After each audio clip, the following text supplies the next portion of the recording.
What's up, and welcome back to the Something's Bruin podcast, episode number 14. 14. Proudly brought to you by Black and Gold Productions LLC. You can follow them on Twitter at BNG Productions. We are a couple days after Halloween, and me and Mel are dressed up for this episode. This was my Halloween costume for the Halloween party that I went to over the weekend. Um, I During the party, I actually had a helmet on too, so it looked a little bit, more hockey like. But yeah, we dressed up for this episode. This is the special edition Halloween episode, and we have so much to talk about. We're going to cover 3 games. We're going to cover the Detroit Red Wings game, the Blue Jackets game, and last night's game. When you're listening to this, 2 nights ago, the game against Pittsburgh, which was an unbelievable game as a whole. That game was, that game. If you weren't paying attention to the Bruins up until now, you are at this moment. You're paying attention now. 9-1-0 in 10 games to start the season. We're rolling. I would have to think so. And before we get too deep into this episode, I just want to say to Amazon, what the hell? Yeah. What the hell? Jeff Bezos. I was told, Sully and I decided that, you know what? First of all, this is episode 14. We have literally recorded every single episode we've ever made and have just done nothing with the video. Just like live on like a file somewhere. But last week, Sully and I talked about taking some video from that episode and putting it on Twitter. And we had a really entertaining conversation about Neanderthals and Homo sapiens before we started recording that we were going to put on Twitter, but we totally forgot we forgot to do it. So today this is our special edition post Halloween episode. We decided to get a little funky and let's dress up a little bit. So, I don't know if hopefully we can put a video of this out there, but for those of you who don't watch the video, who are just listening, Sully is wearing what kind of jersey is that? Stand up. You got a nice. It's actually so I went to Spirit Halloween 2 hours before the party that I was going to because I didn't have a costume and I didn't know what to get. They didn't have anything left really at the store. So I saw this jersey just hanging up on the wall, just calling my name. It's a Spirit Halloween hockey jersey, like a legit hockey jersey, and it was only like $25, and then I got the mullet to go along with it, and that was $15. So it's a nice jersey. Show the back too, because the number in the back was I like how the hands going over there on the line. That's creative. Instead of a last name, you just get somebody's hands. And instead of me spending money on like I don't know, like a vampire costume that I'm literally gonna wear for one night in my entire life, I'll wear this every Halloween. Why not? Hey, you know what I did last year? I was I went out 3 nights in a row because I was my last year of college. So nobody told me that we were all wearing multiple costumes. So I just got one costume and I was Harry Potter. And I was Harry Potter 3 nights in a row. 3 nights in a row. But the rest of your outfit, you got a nice is that a blonde wig you got on there? Yeah. A blonde wig, nice little mullet. Sunglasses. You got the sunglasses, the Red Sox hat. You got the Bill Belichick headset on too. I do. You've completed the look, and here is where my quarrel with Amazon comes in. Wait, before you go, this is actually a Steve Belichick Halloween costume. Yeah. If you are watching this video right now, you're probably thinking, "Damn, Nick looks like an idiot," and you're 100% right, and I'll tell you why. On I think it was Friday or it might have been Thursday before Halloween, I went on Amazon and I went, what is the most ridiculous hairstyle that I could squeeze in a hockey helmet? And I found for $20, great deal. It was a massive Jerry curl wig with a fake mustache. I bought it immediately. Never bought something so fast in my life. And the plan was to wear that with the mustache, with a hockey helmet on, and just look like an idiot. And the good news is that I still look like an idiot. But the bad news is that the wig never came in, so I just had to cancel my order. I'm a little pissed off. I'm not gonna lie. I would be too. And now I'm resorted to wearing this tiny Bauer React helmet that I took out of the Lost and Found at our local hockey rink about 7 or 8 years ago. That does not fit my head, with a pair of sunglasses and my old hockey jersey. And that's what we're rolling with for this special Halloween episode. Next year, we're going to have to go a little bigger and I will not buy something from Amazon next time. I might join you and go to Spirit because you got a nice jersey on there. Yeah, and just talking about the helmet that you're wearing, it literally just looks like it's sitting on the top of your head. Like it's not even If it's not if even we're on. like if we get like halfway into this episode and suddenly I stop talking, it's because I'm passed out on the floor because my head hurts so badly from this tiny thing. It's like oh god, it's like putting a yarmulke on a watermelon. Like it just doesn't fit my head at all. But like if the yarmulke was like had like elastics around it and it was like super tight, like I can hardly even think right now. It's probably why I just pulled that analogy out of my ass. But oh my god. All Yeah, right. no, Should we talk some Bruins I here? think we should. I think we should talk some bees. So we can just recap the games really quick. Because we ended last time on the Stars, so we'll go. Right away. We'll go. We went. Oh my god! I just had a little mini. I think I'm wearing a tight helmet. We, they jumped right to the Wings. They beat the Wings 5-1. Pasta had 3 points. He had a goal, 2 assists. That was Marchand's return game. He had 2 goals and an assist. He looks good off of his surgery. Smith had a goal and Coyle also had a goal. So they got the dub in that one, 5-1. Jeremy Swayman was in net, 28 saves on 29 shots. And then they went and they played Columbus. Omar comes in, he starts that game, shuts him out. 30 shot shutout for Omar. Is that his first of Grizz, the year? His first shutout? yes, that was Good his for first him. shutout of the year. Yep. And Grizzly, Coyle, JD, Pasta, they all had 1 goal. And Pasta had a 2-point night as well. He had an assist. So that's another W for the Bruins, pushing them to 8-1-0. And then we come to last night, the Pittsburgh game. They got spoiler alert. They won. Whoa! Yeah, Big if you still shock. The got it on the Bruins won a hockey DVR, I'm game. sorry. Yeah, catch up. So, Omar, it was kind of a weird game. We'll obviously go through a little bit more in depth. But just to recap, Bruins got that win in overtime, 6-5, massive comeback win for Boston. Omar started the game, got pulled. Swayman got hurt, so Omar had to come back in. He ends up getting the W. He stays undefeated for the year. He's 7-0. He had 29 saves on 34 shots. Goals from Coyle, Lauko, his first NHL goal. That one counted. Marchand, Pavel Zacha. Pavel Zacha's goal started the comeback. And then Hall and Lindholm. Lindholm had a 4-point night that night as well. But, Mel, what did you think about that little 3-game stretch that we had? I thought it was absolutely beautiful. Oh, And phenomenal. obviously 3 wins in the column is big, but just the way that they were winning. I mean, Red Wings 5-1 against the Red Wings. I know the Red Wings aren't world beaters, but you hope that they can handle teams that aren't great. And the Red Wings are by no means an elite team in the East, but they are definitely an up and coming team. I know they have some quality players. I think we mentioned them last episode that the Red Wings are potentially a team that could squeeze into that wild card spot this year. They could be battling with Ottawa. And who else we mentioned? Ottawa and Buffalo. Too. Buffalo was buzzing. But one of the big things that stuck out to me from the Red Wings game was the power play was buzzing. Bruins were 3 for 6 on the power play against the Red Wings.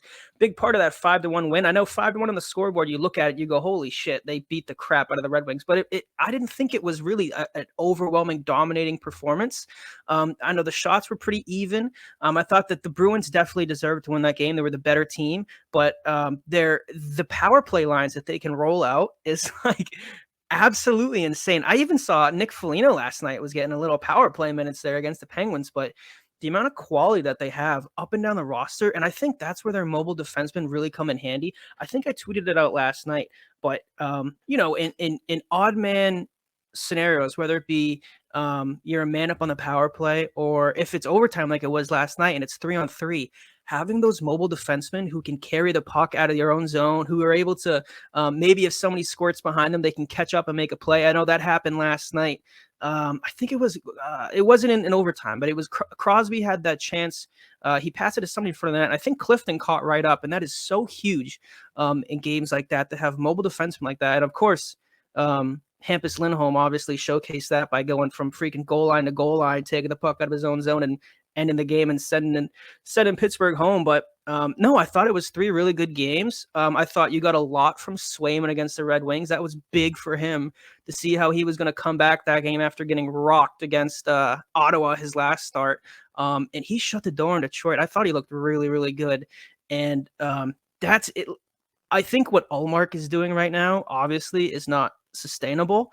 I'm hoping he can let it ride as long as he can. But boy, if Swayman starts playing, as well as he can, and while Ullmark is still playing like this as well, good luck to other teams trying to score a goal. Because even last night we saw it. I mean, Ullmark obviously didn't start well against Pittsburgh. He got pulled, but boy, when he came back in that game, he was shutting the door. He was making some nice saves too. I will admit there were a few times I was a little scared. I always hate, and I know, I'm not a goalie, I never was, but when they make like a tough save and they look back and I'm like, oh shit, does he have it? Does he have it? They don't know where it is.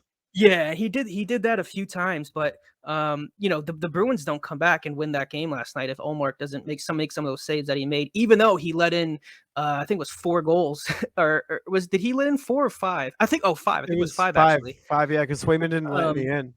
Yeah, and I mean, hurt, obviously. And I mean, that's tough for both goalies. I mean, it's tough for Swayman to come into that game cold, and I'm sure we'll talk about the injury in a little bit, but also for Ullmark to come back off the bench into the game and shut the door. That was huge. As soon as it was 5-2, it was like a light flipped in their heads, and it was a totally different team than it was the first 2 periods of that game. Yeah, and like you said too, with the power play against Detroit, right? That's probably been the biggest criticism of this team so far into the season, is that their power play kind of struggles to make clean entries and set up in the offensive zone. And you saw them do that against Detroit. And like you said, that was an even game. So having the power play come through like that 3 times against Detroit was, it's what you needed to secure those 2 points in that game. So that was good to see. Definitely the power play definitely still needs a little bit of work. I think that just comes with time though, and comfortability. On the other side of special teams, the PK looks great. Noshek obviously is great on the PK. That might be the one thing that's really holding him into this lineup, is his ability to work the penalty kill so successfully. I mean, I think the Bruins have had 18 straight successful kills on the penalty kill. So that's something in the special teams department that you absolutely love to see. Yeah, I put out a tweet today. Speaking of special teams, I'm sure going 3 for 6 against the Red Wings helped a lot, but the Bruins are now top 10 in power play.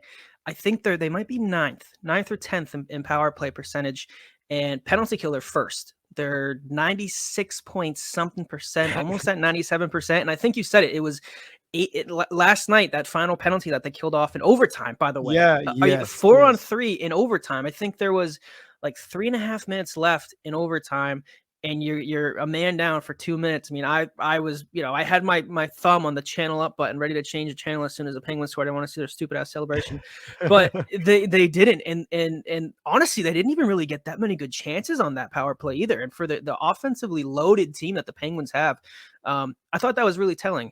And on top of that, too, the power play, they played well against Detroit. We just mentioned that they're top 10 in power play percentage, but let's not forget, I mean, they don't have their top. Charlie McAvoy is on their top power play unit. Some combination of, usually it's him and Grzelcyk out there. I'm sure now they have a lot of flexibility in terms of who they want playing the point. Clifton, they he's could moving the puck well. He could be on that unit. They could. And I know, plenty of teams only use one defenseman as well. I mean, if whatever combination of forwards you want to use out there with him, but there's I know everybody's kind of banging their drums. The Bruins are going freaking 81-1. And there's a lot going right for him right now. And to think that, Marchand just came back, he's looking like if you could not tell that guy just had double hip surgery. Are you kidding me? He's the fastest guy on the ice out there, and their best defenseman's coming back. I mean, how can you not be over the moon about how this team's playing right now? It's funny you say that about Marchand, right? Because I was debating on putting this out on Twitter last night, and I didn't do it because, it's one game.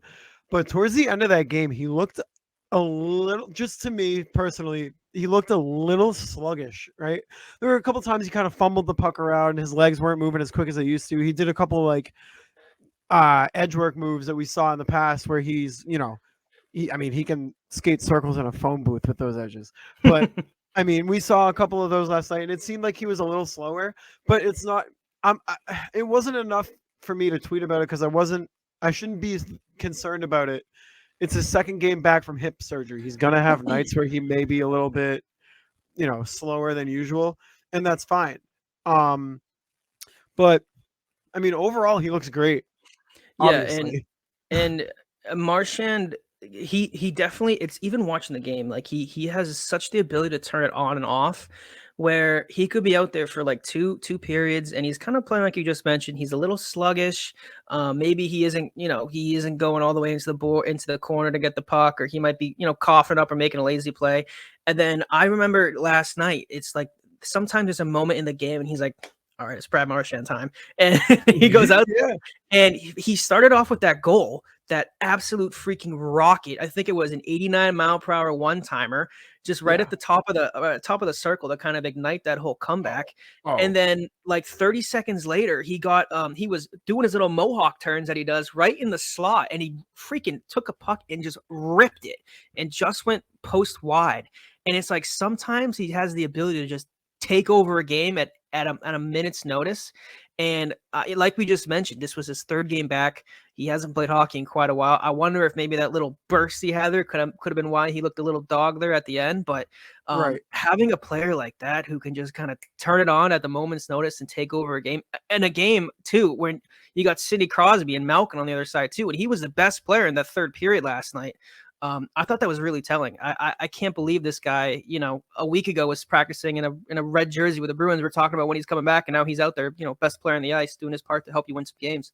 Yeah, and even with that Marchand chance that you just talked about, where he ripped it wide of the post, that was literally the next shift after his goal. Like when Marchand is rolling and he's feeling it, like it's obvious to everybody watching the TV. If you're at the game, it's obvious. You're like, oh, here comes Marchand. Like he's about to do something crazy. He's about Yeah, to do something crazy.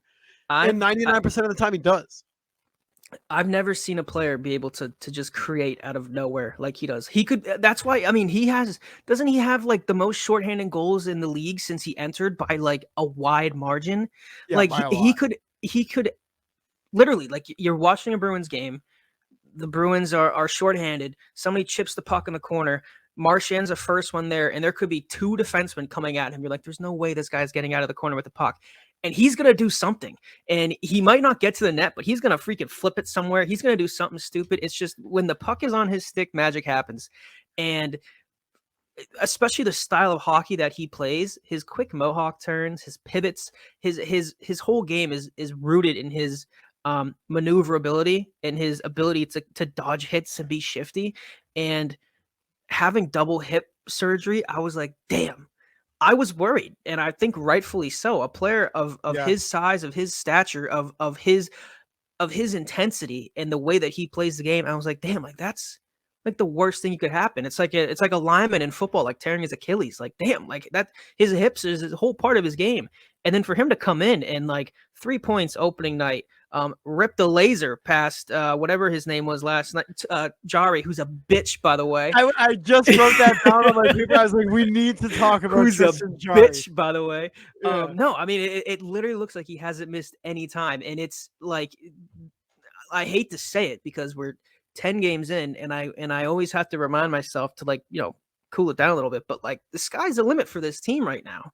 I mean, it looks like they can truly True. do no wrong. Even when they lose, they score 5 goals. Like Yeah, it's amazing. I've never seen anything like it before. no, and for people, who were saying in the beginning of the year, like, oh, this team's gonna take a step back, they're not gonna be, they might miss playoffs, like they're not gonna be a contender in the slightest. Like, how you feeling now? How you feeling now? They're 9-1-0. We do have a tough stretch of games coming up. I think it's like, um, obviously, I mean, Pittsburgh, I don't know if you would call that like a tough game. They're kind of struggling out of the gate, but we got the Rangers, we got the Leafs, we got the Blues, we got the Flames, and then we got the Sabres. The Sabres isn't a gimme.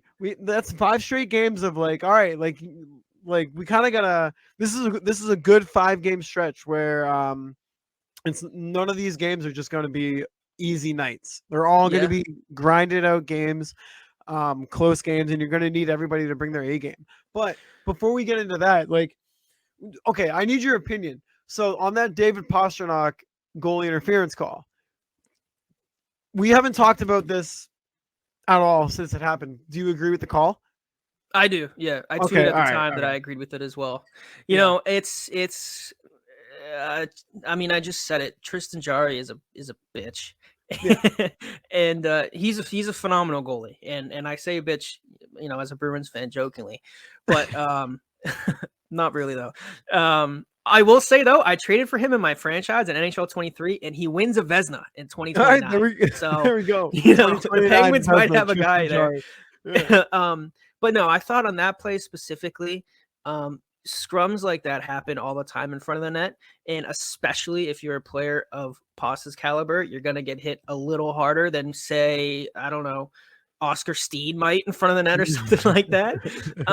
But I thought he definitely got pushed into Jari, but he also most definitely extended his arms into Jari. I Yes, didn't that think was that the there was big thing. that was the thing that got him, and it wasn't so much of an like shit, I'm falling, I put my hands out. Like it was like a oh, it was it was like a quick little two hands to the chest. It was And both hands, dude. He just put him yeah, right into his yeah. shoulders and just flipped him. And that happens. And I feel like if it was any other team and any other goalie was in net, I feel like most people would see that and be like, ah, yeah, that's a penalty on Pasta. But because it was Jari and because it looked like he just took a shotgun to the chest, people were like, no, like that's not a penalty. But I think that it definitely was. I think that was the right call. Yeah, and also the other aspect of it too is like if you're, if we're covering the team like we are, we have to be honest. If Yeah. that happened to Allmark or Swayman, you want a penalty on that play. Like if Yeah. that happens to them, you're gonna want the call. I'll tell you the play that made me stand up off the couch and scream bloody murder was when Malkin was coming in on a 2-on-1 and he just went down like a sack of potatoes and they called a penalty and I was like, "Are you kidding me?" I think I woke my dad up. He was sleeping. And I was like, "How is that a penalty?" And they showed it from like three angles and like they didn't make any contact. And then they called their buddy in Toronto, whoever the hell it was, their little ref friend who literally I don't know what the point of that is when they're going to side with the ref every single time. Like, Yeah. what's the point of calling the guy in Toronto if he's just gonna agree with whatever the ref said? But anyways, he was like, "Yeah, no, I don't agree with that call. I think that's a bad call." And then they magically showed this fourth camera angle and Hampus Lindholm like very clearly two-handed Malkin in the blades, and and the guy literally. Yeah, I don't know what the. Oh yeah, no, you can see it there. He got he got him in the blades, but you know it doesn't really matter if the Bruins give up a penalty at this point if they're going to kill penalties off at almost 97% clip. I mean, I wonder too. I don't. You probably don't know off the top of your head, but I want to know what team scored the power play goal against the Bruins because like I don't know against. I ninety-seven don't know. percent, and they've killed off 19 in a row. I mean, it probably had to be like what one or two power play goals. I have a feeling it was Minnesota. Minnesota. Yeah, it was Minnesota. It was Boldy. It was in that Minnesota game where they won in overtime, that matinee game. I can't believe I got that right. But You know, it's matinee game, so it doesn't even count. yeah. But hey, 2 points still count though. But That's right. but yeah, just a little more on Jari, right? Because I know like a Bruins fans all riled up. Um he admittedly he flopped a couple more times in that game too, trying to draw calls. And at one point, like enough was enough with the Bruins, and Foligno even went up to Jari and he was like, "What are you doing? Like, like can you like play hockey and like not pretend this is soccer and just flop around all over the ice? Like, buddy, let's go." If Nick Foligno comes up to you and tells you you're doing something wrong, you're doing something wrong. You're messing up somewhere. I don't care what it is. I don't care if Nick Foligno comes up and tells you that the sky is red. The sky is red. Whatever Yep. Nick Foligno says is true. But to be honest, you see, I thought that the whole Tristan Jarry thing, I thought that was a Marchand thing. I didn't think it was a whole Bruins team thing. Like everybody knows what Marchand did to Jarry when he stuck his stick in his face and all that shit. And I just thought that was, Marchand being Marchand, getting under Tristan Jarry's skin. But after seeing last night, didn't matter who was coming at the net. You and I could have been on the ice coming at the net, and he's taking a dive and a flop and two-handing us in the back of the legs. And I was like, damn. And I think that's when it hit me like, wow, like this guy is a bitch. Like I am not a fan of Tristan Jarry. And by the way, too, Mike Sullivan was not me. Mike Sullivan, the coach of the Penguins, was interviewed in like one of those like in between whistle things or whatever, and they asked him about the Bruins kind of putting pressure on Jari, And he said something along the lines of like, yeah, they're targeting Jari, they're trying to hurt him. And I'm sitting on my couch, I'm like, is this guy for real? Did He's he doing a really just say dishonor that? to your name, honestly. Yeah. Yeah. But Yeah.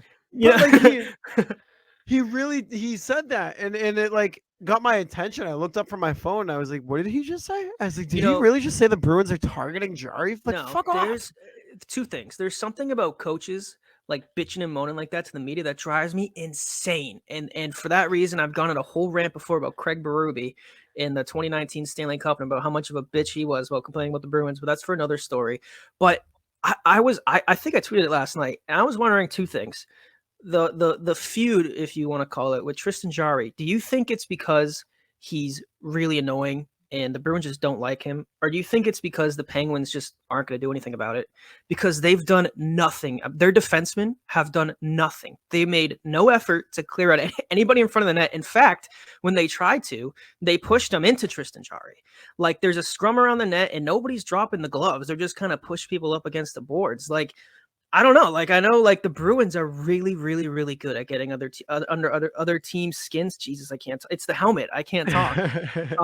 Obviously, Brad Marchand is the leader in that room, but Yeah. like watching that game last night, and Jari was obviously taking flops. The Bruins were obviously going at him pretty hard, and like the Penguins' defense was doing literally nothing to defend their goalie or to put an end to this. Like, if that was like the old days, and like so and so, like Malkin or somebody like runs Tuukka Rask or Tim Thomas, like next shift, he's like shaking in his boots because the Bruins are sending out Chara, they're sending out Lucic and Thornton. They're not even gonna put a center out there. They're gonna put Adam McQuaid at center because somebody's gonna get at that guy and teach him a lesson. And like I was watching the game last night, and it's like the Bruins are poking at him, they're poking at him, and like the Penguins just weren't doing anything about it. And I was like, what the hell? That's your goalie. Why aren't you defending him? But maybe they don't like Tristan Jarry either. Maybe that's something we need to consider here. I mean, it's kind of telling that he's in competition with Jordan Binnington for most annoying goalie in the league right now. The two most hated goalies in the league. Yeah, but I mean, dude, that game last night against Pitt, though. I mean, did you? I know after the second period, my mom went to bed. She was like, "I'm going to bed. This game's over." I was like, "Okay." I wasn't feeling too good about it either.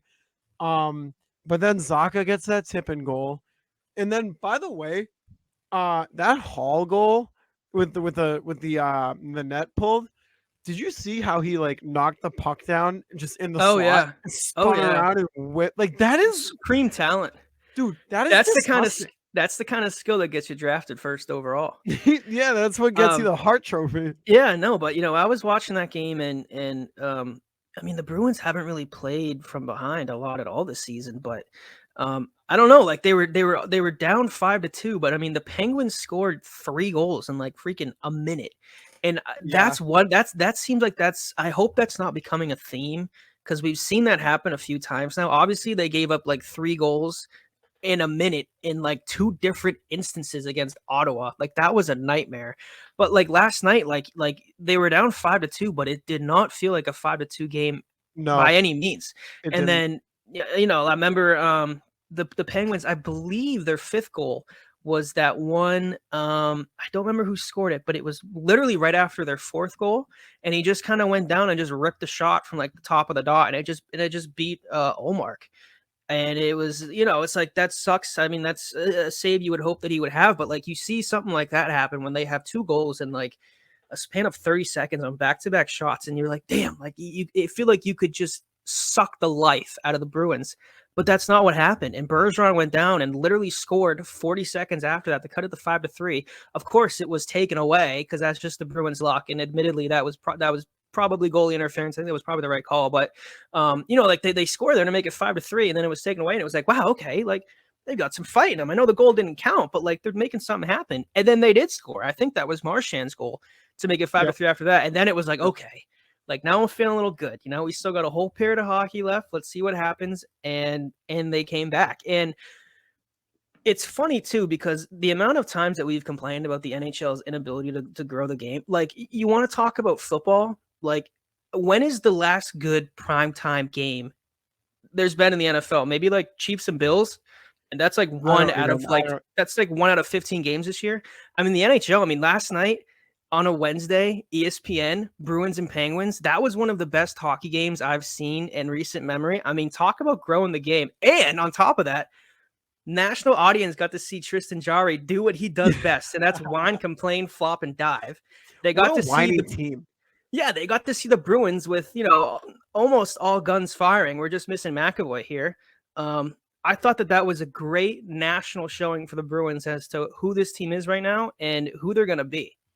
Yeah, I mean, I honestly like you asked, like, when was the last primetime like football game? I honestly I don't know. I don't watch football like that. I don't watch basketball like that. I hardly watch baseball like that anymore. I'm just a straight up hockey guy, I guess. I don't know how it happened. Oh It yeah, happened natural. But yeah, I mean, I know the NHL kind of missed an opportunity. I think it was last week. They had it was the Penguins against the Oilers, and it was obviously Crosby against McDavid, and tons of people would have wanted to watch that, but for some reason, it was only on NHL Network, and that was it. Not ESPN, not local broadcast, just NHL Network. And it's like, hello, these are the two top guys in the last 20 years. Like, and you can only watch on an NHL Network. What are you doing? Yeah. And it's a good time to remind everybody right now that if you want to watch the Bruins and Rangers tomorrow, it's on ESPN Plus. So, they did I mean, I don't know if you can give them their flowers for having the Bruins and Penguins play on a national night. They didn't know the game was going to be that good, but you can definitely ridicule them for having the Bruins and Rangers play on only ESPN Plus. Could you imagine though if Jack Edwards was calling that game last night? Oh my God, he would have. He would have broken out the full dictionary. The analogies would have been off the charts. But talking about this team now, I guess it's a good segue. Do you think that we should be giving Don Sweeney his flowers, especially after seeing Hampus Lindholm last night? I mean, that was like the Hampus Lindholm game. 4 points, game winner, all over the ice. By the way, I do want to mention this before I answer your question. I do want to say this one thing about Lindholm. Lindholm assisted on all 3 goals leading to tying the game. All 3 goals he assisted on them, and then he scored the overtime winner. So that comeback without Lindholm does not happen. But to answer your question, yes, we absolutely have to give Don Sweeney his flowers. Think about the guys who are making impacts right now. AJ Greer, Hampus Lindholm. He's stuck with Nick Foligno, and Nick Foligno is buzzing.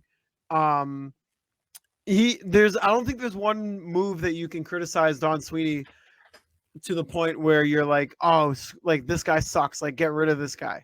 And I know people were saying that in the beginning of the year, like get rid of Sweeney, he sucks, he's ruining this team. And he said, hold on a minute. I have some ideas. And by the way, now because of this Swayman injury, you obviously saw him make some goaltending moves in Mike DiPietro and Keith Kincaid before the season, or not DiPietro, but Kincaid before the season started. DiPietro just recently in the Studnicka trade.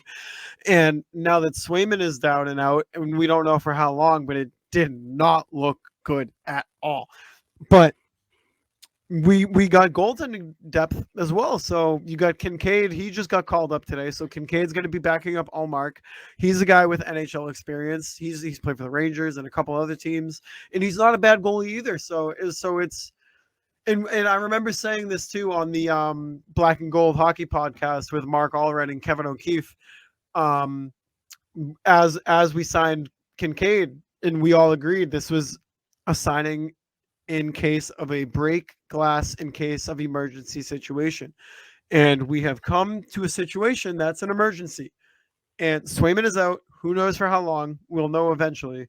But having Kincaid come up and play that backup role and know that he's played NHL games, he's experienced, he's not stepping into a brand new role. It's gigantic. And that's a move that you can credit Sweeney for. And people, I feel like people who are still hating on Sweeney are just kind of hating to hate. Like, give this man credit when he deserves credit. He deserves credit right now, for sure. Yeah, I think that he definitely deserves credit for the success of this team right now, but uh, I Future's don't know. different. I'm still I feel like, hang on, before you go, I feel like he was in a situation this year, much like the entire Bruins organization is right now. It's win right now. And I think his mindset wasn't even looking at the future. It's win right now, build the best team possible right now, and then we'll go from there. And I think he did that clearly. yeah, and I mean, you can listen to honestly probably every episode we've made up until the last one, and I've been extremely critical of Don Sweeney, and I think rightfully so. I mean, I definitely give him credit for this team. Absolutely. I mean, AJ Greer, Nick Foligno. I give Nick Foligno credit for Nick Foligno being good. I mean, he's the one who's out there Fair. playing. You can give. I mean, but then I guess now I'm contradicting myself because if you want to criticize Don Sweeney last year for the play of Nick Foligno, then I feel like it's unfair to not give him some sort of accountability for Nick Foligno playing well this year, because Nick Foligno has been one of their better players. He's one of the reasons that the Bruins have been so productive on their bottom half. Yes, yes, you have a point. Also, getting rid of Bruce Cassidy and bringing in Jim Montgomery.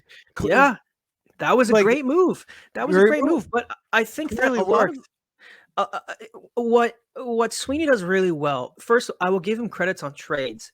I cannot remember last time, and it's not. First of all, I'll say I cannot remember the last time he lost a trade, and it's not just that he doesn't lose trades. It seems like he fleeces teams out of Yeah. deals. I mean, he picked up AJ Greer off the street. I understand that wasn't a trade, but like, and Colorado doesn't need him. They just won the cup, but that was a great pickup. Hampus Lindholm. Yeah. What a deal. Are you kidding? And you got him for 8 more years? Taylor Hall, I mean, Bjork was just waived. I don't remember the prospect you gave over for him, and you gave him basically a second for Taylor Hall. I mean, a guy who is so huge for the success of the second line of the Bruins. The reason that the Bruins are so deep is because of largely the play of Taylor Hall. I mean, not having him in that lineup would be huge. And so that's what he's done well. He's also done well on extending players.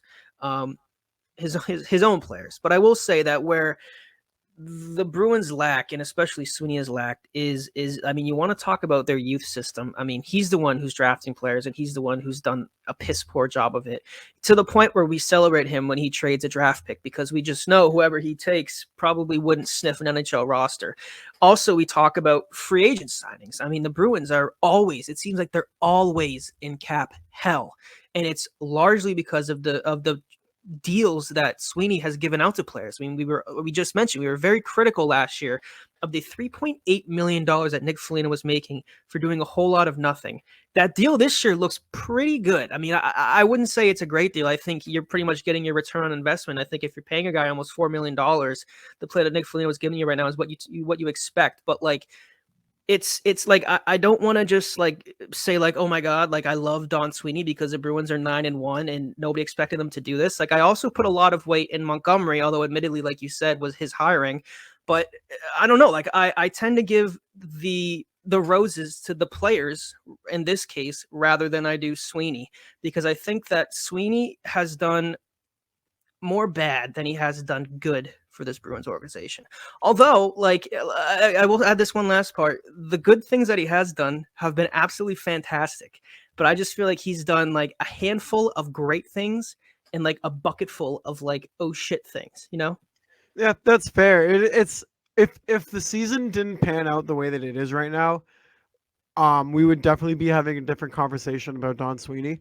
But I feel like it all kind of evens itself out a little bit. Obviously, and we've talked about it at length, and we won't talk about it a lot. I just have to mention it. Obviously, the 2015 draft is a giant stain on Don Sweeney, Yeah. gigantic stain on Don Sweeney. But without that 2015 draft mishap, he has made some incredible moves that have only made this team what it is today. And I mean, I would even say he's done more good than bad. Just to counter your argument a little bit. I mean, it's I think it's definitely the gap is closed. I think It's that close. It's it's close. I think that he's a quality GM, but I just think that that 2014 draft is so big, and we've 2015. talked 20. I do that every freaking Every time, time. literally every time. And like I like you don't want to like keep telling the same old story, but like that is a Right. franchise changing draft.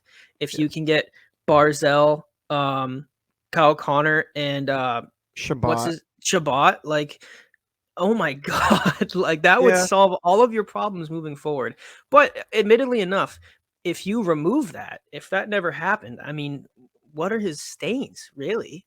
Right. The Exactly. Bolesky contract, like That that's might be it. yeah, I mean, and the Foligno contract up until last year, but like you're right. I mean, he's made a lot of good deals, and I think that like where he's so valuable is in his ability to find players on the market and make the right trade. I mean, even last year, like I remember when Vladar was first moved to Calgary, and he was like lighting the world on fire. His first like 8 or 9 starts there, it was like, oh shit, did the Bruins let the wrong guy go? I feel like most people felt like they didn't, but still, like watching what Vladar, and I know that he kind of came back down to earth, but like he was, no pun intended, he was on fire when he was playing for the Flames there as the backup, his first handful of games there, and we saw it now. Swayman's the guy. We just mentioned, Hampus Lindholm, not just trading him, but locking him up as well. Trading for Zaka. I mean, how the flexibility you can have last night. He's playing center. He can play wing. I mean, he's made a lot of good deals. And like you just mentioned, the success of this team isn't just the ability of the first line to produce and the depth of the second line, but it's also all of these stuffers that are coming up to play. Like Lauko got his first goal last night. We've already talked about AJ Greer. Who knows what Mark McLaughlin can be, but like all of these guys that like he's just seemingly kind of found and like plugged into the system, and like the Bruins are 9-1 because of it, because they can roll 4 lines and they're deep. For that, I will absolutely give Don Sweeney credit for. But again, it's just that one stain, that one 2015 stain, and I don't want to call it the stain. It's more like somebody just took like the biggest gallon of paint possible and like poured it all over your wedding dress. Like it's a horrible, horrible stain. Yeah. But I think that he's done a lot of right since then to try to make up for it. Yeah. Um it's it's so funny because we really, really did, a lot of people criticized him and wanted him gone. And Mhm. now the conversation's a little bit different. Like we were hounding him, and now we're talking about 2015 being the only stain on his record, really. And you mentioned the Zaka trade, and that one always kind of escapes my mind, probably just because it was the most recent move that he made that's been so impactful. But he flipped Eric Holla for a younger Pavel Zaka, and Yeah. he's contributing, and he just makes this lineup so much more diverse and Yeah. deep. Yeah, even on the back end too. I mean, Montgomery just said last night when Forbert went down, he's been your most consistent defenseman all Yep. year. And that's another guy that Sweeney found. He brought in Strawman, who hasn't played great as of yet, but if he can turn it around, I mean, he's probably your seventh defenseman anyways. He brought in Mike Riley. Like he's done a good job establishing some of these guys here. And the guy that we haven't even mentioned yet is signing Linus Olmark. I mean, $5 million a year. I mean, what the guy's been doing. I mean, he's playing like a true number one. I mean, again, who knows if it's sustainable or how long he's going to be able to play like this? But like, that is a great deal. And to have him and Swayman under contract for, I mean, Swayman's young, but for the foreseeable future, I mean, they definitely have some questions moving forward. And he's really going to have to pull a rabbit out of a hat here to make this team competitive moving forward. If Bergeron and Krejci move on, like they probably will. I mean, they're 38. He's really going to have to shut us all up then and show us that he's a good GM. But like for all the slack he gets, even if you want to say Cassidy too, Cassidy's a former Jack Adams Award winner here in Boston. Don Sweeney's won the Executive of the Year award. Like these are guys that are respected around the league for what they can do. And maybe you start thinking as a Bruins fan, we're just a little spoiled, giving these guys a little slack for what they've been doing. But like they've been putting a product out on the ice every year, and it seems like this is kind of the last year, like you said, where they really have to push all their chips to the middle. And so far, it's paying off for Sweeney. So we'll see what happens. Yeah. Well, we are about halfway through the episode, so I do want to remind all of our listeners that we are sponsored by Canna Wellness. It's time to talk about the amazing Canna Wellness company. Canna Wellness offers you 4 distinct experiences for the different challenges you may face throughout the day. Canna Sleep, Canna Mend, Canna Fresh, and Canna Boost. It's the trusted brand for sports, fitness, and wellness households. With over 50 vitamins, nutrients, and herbal extracts in 4 compact sprays, it's the most convenient way to get back on track with no pills, water, or messy powders. 90% of nutrients in these oral sprays are absorbed in less than 30 seconds. It's like an entire health food store in your pocket and is endorsed by Olympians, NHL players, and pro sports stars who rely on the Canna Wellness Company to support high performance. Mel, let's talk about each product. Sorry, I think I need a can of wellness. Canna Boost gives you the ability to skip the coffee and sugary snacks and energize the healthy way. Use daily before you work out, when studying for an exam, and other times you need increased clarity, stamina, and concentration. Canna Mend provides the after party liver support and works fast to relieve hangovers in the morning after drinking. This unique oral spray supplement is blended with 11 vegan vitamins and herbal extracts to replenish your body to combat headaches, sickness, and lack of energy. Canna Fresh reduces stress and gives your body an immune system boost. Whether you're nervous before a presentation or need to calm down after a hectic day, the 11 natural and vegan ingredients in Canna Fresh take the edge off without making you drowsy or unmotivated. Canna Sleep, the 4th and final one. This all-natural and vegan sleep aid is convenient and fast-absorbing. No mixing beverages, no waiting for gummies to kick in. Just spray, roll over, and snooze. Control your dosage on how much sleep you need.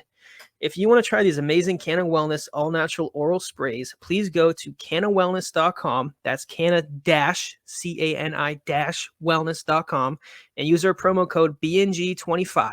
That's BNG25 to get our 25% off everything on the cannawellness.com website. Back to you. Let's go. Thank you, Canna Wellness, for obviously sponsoring the show and sponsoring BNG as a whole. We're very grateful, very thankful for that. I think at this point we can probably shoot into the DMs if you want to rattle off that first one. I think we can as well. We had 2 questions, both from, again, I know we had 2 to start, but I did get a couple more as we were recording. I have 3 questions. Okay. I'll start off with these 2. This first one is from our resident storm chaser. I will say it again. If you are into tornadoes, give our good friend of the show, friend of mine from school, Ethan Moriarty at eMoriartyWX on Twitter. Give him a follow. He's got some good content. He asked a question that we already kind of answered. Given recent team success, do you feel like Don Sweeney gets too much hate from fans? We all know he's not the best at drafting, but he's put together some extremely competitive teams in his tenure. I feel like we just answered that pretty well. In terms of does he get too much hate from fans? No.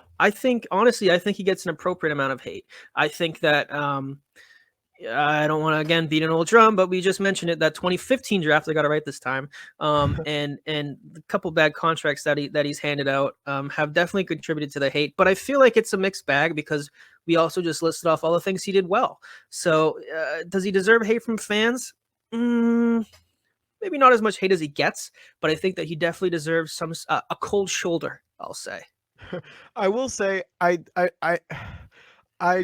think he does get too much hate because obviously as people do, they tend to react more towards the negative aspects of things than positive things with anything in life.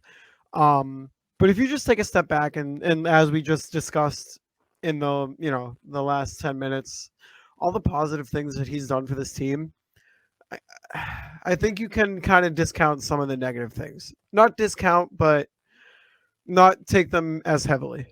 Yeah, that's fair. That's fair. Well, if you remember our probably one of the arguably the greatest question we've ever had on the show, the pickle question we had last week, if pickles belong on sandwiches, that was also from Ethan. So he came back with another food related question. Obviously, we're in November, so we're in the holiday season, Thanksgiving, the next big one coming up. So Ethan asks, I already know. Now that Thanksgiving is the next holiday, what is the best food item at Thanksgiving? Oh, I would have bet all my money that this Do was going to be pickles belong on the Thanksgiving table? No, I would have bet all my money that this was going to be. Are you a candy corn guy or no? Oh my god, no. No. First, Yeah. okay, All right. two things. I like can't. It is. I can't even think about it. I gag. Like candy corn is disgusting. And second of all, what is the Nick Foligno candy corn thing? He loves it. What? Oh my god. He's a candy corn guy. That just knocked him down a peg in my book. But it kind of makes sense that he's a candy corn guy. He just seems like that How? kind of guy. He just seems like that type of dude. Is it because he's bald? What does a candy corn guy look like? I don't know. I just feel like I could just picture him sitting on the couch after a game and just munching candy corn. Oh my god! I'm with you. It's gross. I hate candy can't- corn. I'm with you. I can't even I can't even I picture like a candy corn eater, like this freaking gremlin that crawls out of the basement. I can't even imagine somebody who would go out of their way to eat candy corn. Okay. My favorite my oh, another point. No, I was gonna say my favorite Thanksgiving food, stuffing Really? by a mile. Hot take, I do not like stuffing. What? I think it's a texture What? thing. Because a texture thing. it's soggy it's soggy bread, which is just like, oh god, like but I was gonna say my favorite Thanksgiving food that my mom makes that she got from my sister-in-law is pineapple stuffing, Okay. which is not like any stuffing you've ever had before. No, hang on. no, it's still Shut the hell stuffing. up. Shut your mouth. That's still stuffing. No, stuffing, like traditional Thanksgiving stuffing is like cut up bread with like celery and just like soaked in like turkey juice, and it's all like mushy and it's disgusting. But pineapple stuffing is king's. I'm not going to give away the recipe. It's a family secret, but I will tell you this much: it's King's Hawaiian rolls with pineapple, and some other sweet stuff, and you bake it instead of putting it in like a gelatinous liquid, and it's. Oh, you also like, heavy warning, like if you like care about like living, there's also like 15 sticks of butter in it. So if you care about your arteries, I probably would not eat too much of it. But it is amazing. It's so good. And one thing that I always wish that we had for Thanksgiving, because it seems pretty popular, is mac and cheese. Do you have mac and cheese on Thanksgiving? We do, but it's not like it's not like crafts or like out of the box. It's usually like some kind of like macaroni elbow, mac and All right, cheese ready? type thing. This is I will walk away right now if you answer this question incorrectly. What's the best mac and cheese? Oh, the shells with the shells. Yeah, but what kind of shells? What brand? Oh man, I think it's Crafts. I think it's the one that comes in the purple box. Oh, hang on. That's not Kraft, but you did get the box right. What It's is it? Annie's white Yes. cheddar mac and cheese with the bunny in the box Yes. and the purple box. Oh, that is the best mac and cheese. I wish that we had mac and cheese on Thanksgiving. Yeah, I mean, I will say too, a solid second is mashed potatoes. I don't like mashed potatoes. What is wrong with you, dude? I like hang on. Let's visit this. Because I don't like that's why I think it's a texture thing. I don't like mashed potatoes, but I like French fries. I like potato chips. I like tater tots. I like potato skins. Okay. Is there any other way you can serve hash browns? I don't think there's any other way you can serve. Baked. I don't like baked potatoes. Texture. No, it's just taste. I think it tastes like shit. Like there isn't much flavor. I like sweet potatoes though. Those are pretty good. Yeah. I don't know. What did you get for your? Thank you for the DMs, by the way, Ethan. Those are some good ones. What did you get for your late entries? So we got a DM entry from Mr. Matthew Ruggiero, good friend of ours. Ruggy. So you can follow him on Twitter at Matt_Ruggiero, and he asked, "What do we do if Forbert is out for a long time?" I also I will Try. say too, because we do have Strawman, right? But Strawman doesn't look like the preseason Strawman that we had. He just seems lost. Yeah, yeah. He had that really bad goal given up against Ottawa, that play behind the net there. It was his first game. I'll give him credit for that. I think it was his first game. Might have missed. But I'll give him credit for that one when he behind the net when he tried to go D and just literally just turned and went, here you go, and gave it to the Senators and they scored, and I think that was like their fifth or sixth, maybe their seventh goal. He was one of two players last night who was a minus. I just think that maybe it's because he hasn't, had a lot of opportunities to play. I mean, he's another guy that Bruins literally picked up off the street. I think they signed off a 10-day or something. So maybe he's got to get his feet wet. But if that's the case, I think he might be on the wrong team. I mean, this team is very deep when it comes to defense, but I know they have two of them out right now. But he's a guy, if you think that he's going to be the guy to step up when Forbert goes out, I don't know. I was going to say maybe Mike Riley. Or if not Mike Riley, I would like to see, the other guy Zaboral. But I don't know. I think I would have Riley go with Clifton right now. And then if that didn't work, I would try Zaboral before I went to Strawman. Yeah, we actually haven't seen Zaboral in a little bit. Yeah. I could see him stepping in. I don't know if I would rather have Strawman or Zaboral, to be honest with you. Maybe Strawman just because he's got that experience and he won't be shaken by the moments that he's in. But I don't think Zaboral would be either. You don't want to see know. Riley? Riley, well, yeah, Riley too. But I think he might. My gut tells me he's going to be part of a trade package. Oh yeah, probably. Yeah, for when McAvoy comes back. For when Charlie McAvoy comes back. Do you think? No, sorry, I was going to ask. Do you think whoever they put with, or whoever they have step up to be the sixth guy now that Forwart's out, do you think that they mix some lines up? Because I think the way right now means it's Forwart's out. It's only natural to think that whoever they're going to call up is going to be playing with Clifton. But do you think that, for example, if they call up Zaboral, like you just mentioned, or maybe they do go with Strawman, whoever it is, do you think maybe they shuffle some guys around? So maybe Clifton's playing with a guy like, I don't know, maybe Carlo? I wouldn't mind seeing Clifton with Carlo, especially the way that he's been playing. He's obviously Clifton's a smaller guy. Carlo's a large human being. It would be a good little, offset with each other. Yeah, I think that's what I would do personally. I feel like I wouldn't mind that at all. I feel like Grzelcyk and Lindholm could be a good top pairing, at least until McAvoy comes back or whenever Forbert's healthy. And then I just feel like I don't fully trust Connor Clifton yet, especially in the defensive zone. So I would like to pair him with somebody who I do, and that's Brendan Carlo. And if I put Connor Clifton out there with Strawman or Connor Clifton out there with Riley or Zaboral, I feel like that is potentially a pairing that can be prone to being trapped in their own zone. So I would feel more comfortable, I think, if whoever you call up to take Forbert's spot, I would like to see them play with, who else do they have? Grzelcyk, somebody else, or I don't know, somebody else. And I would like to see, I'm looking at their list of defensemen right now. Who am I missing? Carlo in Clifton, Grzelcyk and Lindholm. Forbert's out. Oh, two of the three are playing. Oh shit. Wait. So you would need two of Strawman. Well, you probably have McAvoy coming back within a week to a week and a half. Yeah. Oh yeah, no, damn it. Yeah, that's my bad. I was thinking that they only need to replace one defenseman. But if Forbert's out, you need two of Strawman, Riley, and Zaboral playing. Is that correct? Yep. Yeah, shit.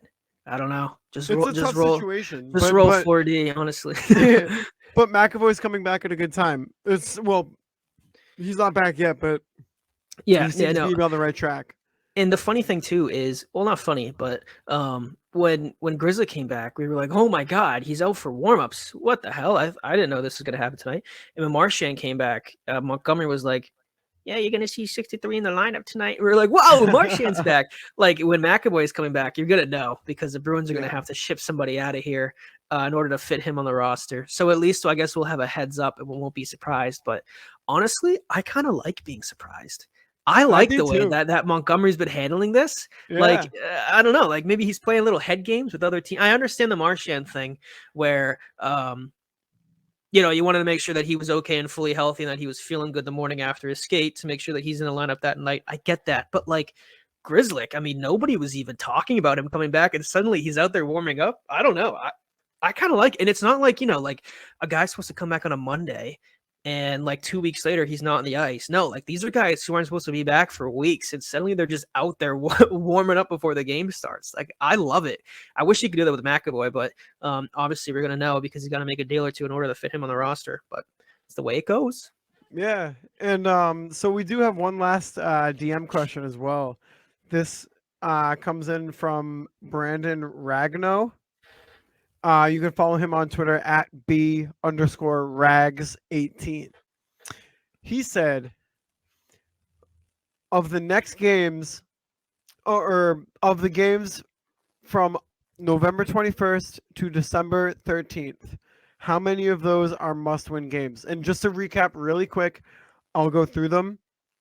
So it would be Lightning, Panthers, Hurricanes, Lightning again, Avalanche, Knights, Avalanche again, Coyotes, Knights, Islanders. Oh my god, I know that was a lot to throw at you, but that's a freaking no. I'm looking at it. That's a gauntlet of teams it's a right there. well, Holy that's what he shit. said too. He said this is the toughest part of the schedule. How many of those are must wins? Well, look, if the Bruins keep playing like how they are right now, I mean, I wouldn't say too many. I mean, they're not like Tampa's been playing very well right now. But, realistically, you have to think, what is this? 2, 4, 6, 8, 10 games from now. I mean, I would like to think that hopefully not, but the gap would likely start to close between some of these teams. And there's a lot of division games here. I mean, you're playing Tampa twice. I Yep. would want at least one of those games. I don't expect you to sweep them. See, I would say all the divisional games aren't exactly must wins, but I would say they're 3/4 of the way there to must wins. Like make the separation in the division as big as possible. Just Yeah. keep separating yourself. Yeah, they definitely have to. There's a couple gimme games here that they should win. They have Arizona here. You got to win it, beat Arizona. You got 2 games at Vegas. I know Vegas has a second best record in the game right now, and there might be, high emotions because Bruce Cassidy's over there. But Right. Vegas, I still don't think they're a very good team. I mean, Really?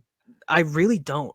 I really don't. Interesting. I feel like the Bruins should be a shoo-in to win at least one of those 2 games, and I would think that they would sweep them in those 2 games right there. Personally, I think that they have the Islanders at the end of it. Do they have any back-to-backs here?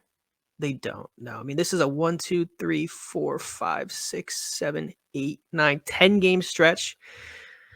Ooh, I want the Bruins to win at least 6 of them. They go Yeah. 6-4 in that 10 game stretch. I'm happy. I mean, 2 games against Tampa. I want them to win at least one of them. 2 games against Colorado. Honestly, if you get swept by Colorado, it's not a huge deal. They're in the other conference, but you don't like to drop losses anywhere. But if they were to drop losses, those are the games I wouldn't mind losing. I think they should take at least one from Vegas. They should beat Arizona. I think they should beat the Islanders.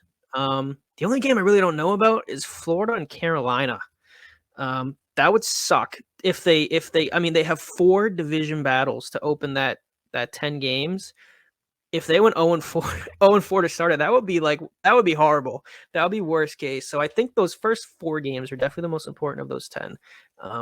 Hopefully they can go well in this little stretch here because that is a freaking gauntlet. Oh my god. Yeah, and I would say honestly, out of all those games, one of the most important ones that might be overlooked is that Carolina game, just because they're the ones who knocked you out of the playoffs last year. They have the upper edge on you right now just because of that. Like go into that game and dominate that game. Show them that it's not the same team as last year. Like if we meet up again in the playoffs, like expect a different expect a different outcome. It's you got to come back and you got to play strong against teams like that, and that's most definitely the one of the tougher stretches of the season that we're going to see, and hopefully the team is fully healthy by then, which by the looks of it, we should be with our major guys coming back. Marchand, Grizzlick, McAvoy looks to be on the right trend. Mhm. Yeah, that was a good question though. Let me ask you this question. Actually, Yeah. I meant to ask you this earlier when we were talking about Sweeney, but I was tweeting with one of my friends, Tom, on Twitter today, and he was talking about trades, and he said that the trades for Lindholm and Taylor Hall were the two biggest trades that the Bruins have made since they got Rask. I was wondering if you think that's accurate, because personally, I tweeted back at him, and I thought that the two trades that stuck out to me were trading that bum Byron Bitts straight up for Dennis Seidenberg. I thought was massive, and then I thought trading oh shit, who the hell they trade? I don't know. They traded somebody else for Nathan Horton and Gregory Campbell. Yeah, Three that's a guys that big were one. huge to winning your Stanley Cup. I personally think that that was the biggest trade um, since the Tuukka Rask trade. But I think that's only because they won the cup. Right. I Right. said back at him, I think that Lindholm is definitely more talented than Dennis Seidenberg is, and Taylor Hall is better than Nathan Horton. But talent wise, he's got me with that one. But I think in an overall impact trade wise, I don't know. I think that getting Dennis Seidenberg and the trades for Nathan Horton and Gregory Campbell are it for me.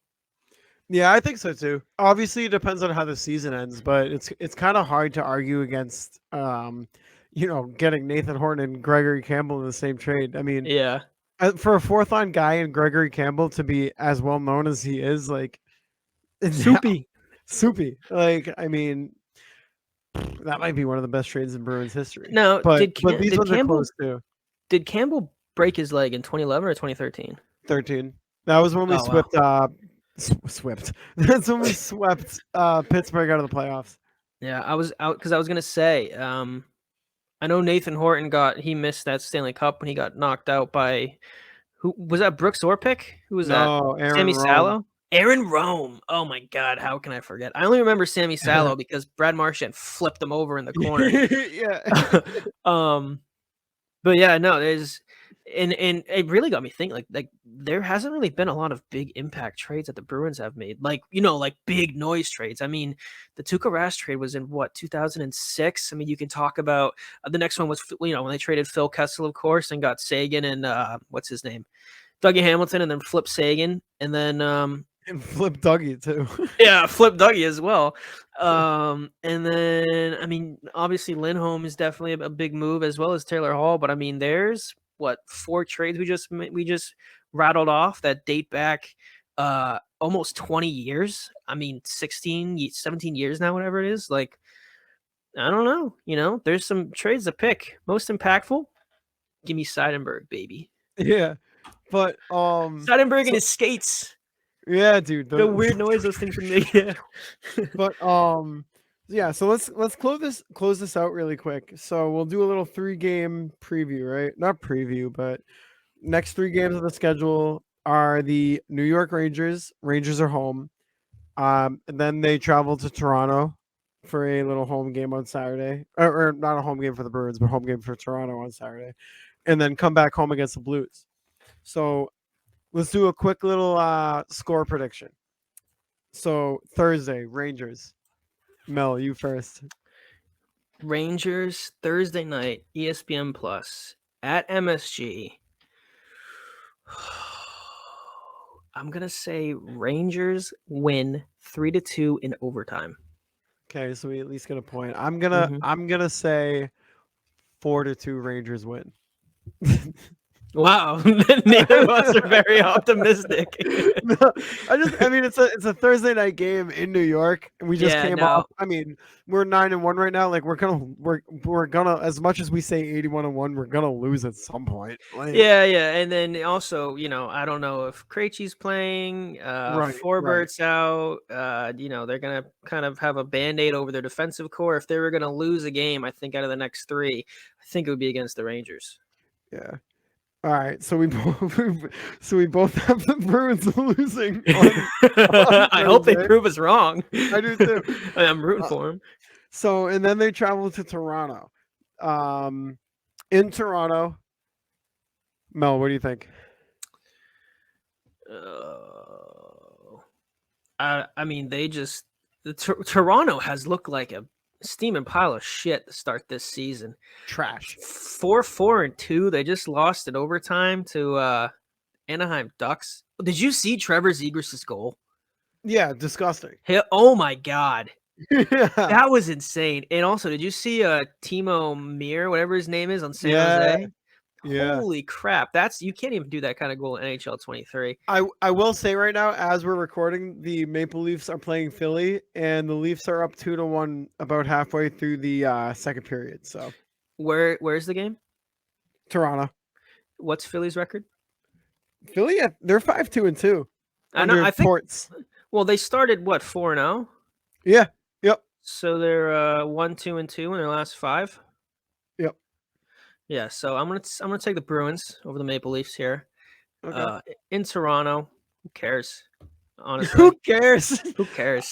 I'm gonna say Bruins win 5-2 against Toronto. 5-2. I'm gonna say 5-2. Bruins win 4-1 in 4-1. Toronto. Okay. Yeah. Alright, Little so- 3-goal buffer there between the two of us, huh? Little Yeah. 3-goal win. So we both got the Bees winning in Toronto, and then after Toronto, they had actually St. Louis comes to Boston, so Bruins are back home. They got St. Louis on a nice 7 p.m. Monday night game, and I'm gonna say the Bruins take that one 5-3. Ooh. 5-3. Damn, I was gonna say something similar. I don't want to say 4-1 again, so I'm gonna take the Bruins again, just because St. Louis has not looked good this year. They just got blown out by the Kings, by the way. It's like 5-1 or something. Yeah. I'm gonna take. Would you say 5-3? Yeah, nice little 5-3 win. Well, hang on a minute. Actually, do you think Binnington will be in net? Probably. Shit. Give me a. Oh, you know what? This will probably be Kincaid playing, huh? Most likely. Oh, that changes things for me.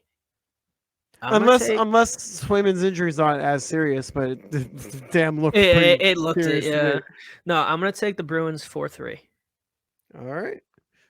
So a little two wins, 1 loss here for the something 11-2-0. 11-2-0, baby. But Oh wait, no. 11-2-1. No, 11-1-1. I gave him an overtime loss. Oh yeah, you did. That's right. Yeah. But Stealing hey, points. as always, here's something different. As always, we'd like to thank BNG Productions for helping us, set up the show and allowing us to be a part of their company. It's awesome. You can follow them on Twitter at BNG Productions. You can follow myself on Twitter at _Mike Sullivan, and you can follow Nick on Twitter at Nick Melanson _. Also, don't forget the underscore. Also, do not forget to follow our Twitter account at Yes. something Bruin, or is it at Bruin something? At Bruin something. At Bruin something. At Bruin something, right? Okay. Bruin something. No G at the end of something.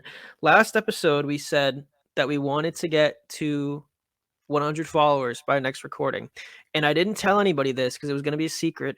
But if we did get to 100 followers, I would have given every follower $1,000. And unfortunately, that didn't happen. We're at 95, so you guys missed out. But we're 5 followers away. We got probably 3 games between now and our next recording. So maybe we can get up to 100 by the time we sit back behind the microphone again. So something to look out to. Also, we still stream on Twitch. We haven't done it very lately because we've had problems with streaming. It keeps on cutting out. But you can follow us on Twitch at Tumblin' Muffins. That's an ode to Jack Edwards. Tumblin' without a G. Kind of keeping in theme with the @ of our Twitter account. We don't like to use G's around here. But give us some follows. Tweet at us. We're both extremely active on Twitter. I probably should be doing other things, at work. And I think you could probably say the same, but sometimes Twitter's calling. So give us some follows, tweet at us. Of course, always send in DMs. We love answering them on the podcast as well. And I think we're now into November. Should we do a DM question of the month? Oh, it's got to be Ethan. I think it is as well. Ready? I think it is as well. Congratulations, Ethan, on the DM of the month. Do pickles Ethan. belong on chicken sandwiches? Ethan Moriarty at Moriarty WX. Let me make sure I got that right. Give him a follow on Twitter. He always asks good questions every week. He's gonna be hard to beat. I believe our first winner. Sorry, I was accidentally opening a video on Twitter. Our first winner was Lauren's question. Is that correct? Yep. Do you remember what her question was? I think her question was, if you were stuck on a deserted island with three Bruins players, who would they be, and why? Oh man. Well, we're not going to talk about this. No. I just want to say I can't pick Jack Studnicka anymore, unfortunately. Oh yeah, he was kicked off the island. Yes, Stickman. He's doing his thing up in the Great Northwest. By the way. Also, Jack Studnicka last night. I believe he was. I think it was like 2 for 7 on faceoffs. I think it was a -2. Had a couple hits and had like 7 minutes of game time or something like that. I could be wrong. I might have just totally made those up off the top of my head.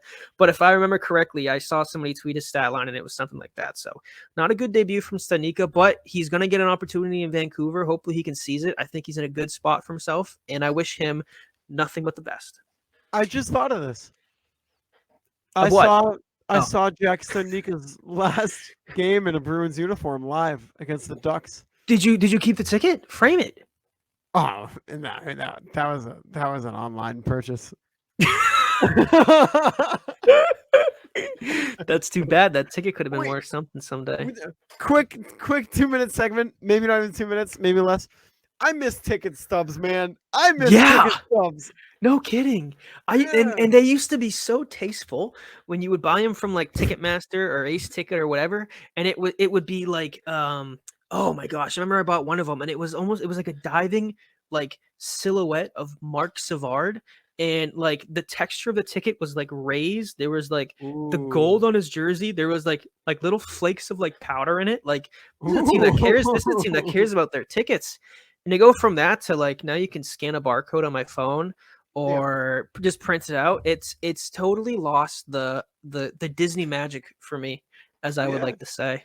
Well, when I was really, really little, right, I used to keep all the ticket stubs that I got either for Red Sox games, Bruins games, any games that I went to, right? And I'd keep the stubs and I'd hang them up on my mirror. And we can't do that anymore, and that's sad. It's a lost art. It really is. For the environment, I mean, I guess it makes sense, but damn it, those tickets look cool as hell. I mean, I'm a little pissed off on it. You got me riled up. It's a Wednesday night. I didn't think I was gonna get this. It's a Wednesday night now. I'm pissed about ticket stubs. Yeah, I mean, I'm never gonna see a beautiful silhouette of Patrice Bergeron on a Bruins hockey ticket again. I actually have one right here. Who is that? Is that a UMass ticket? It's a UMass homecoming football game ticket. Oh my god. Hey, hang that on your mirror. I should burn it, honestly. But hey, yeah, thank you guys for listening. As always, brought to you, we are in partnership with the Black and Gold Productions LLC. Follow them on Twitter at BNG Productions. Follow myself on Twitter at _Mike Sullivan. Follow Nick on Twitter at Nick oops. Whoa. Follow Nick on Twitter at Nick Melanson _ and follow our podcast account on Twitter at Bruin something. No G. And no G. With that being said, this was Something's Bruin episode 14, the Halloween edition. Thank you guys all for listening, and we will see you all next week. Bye.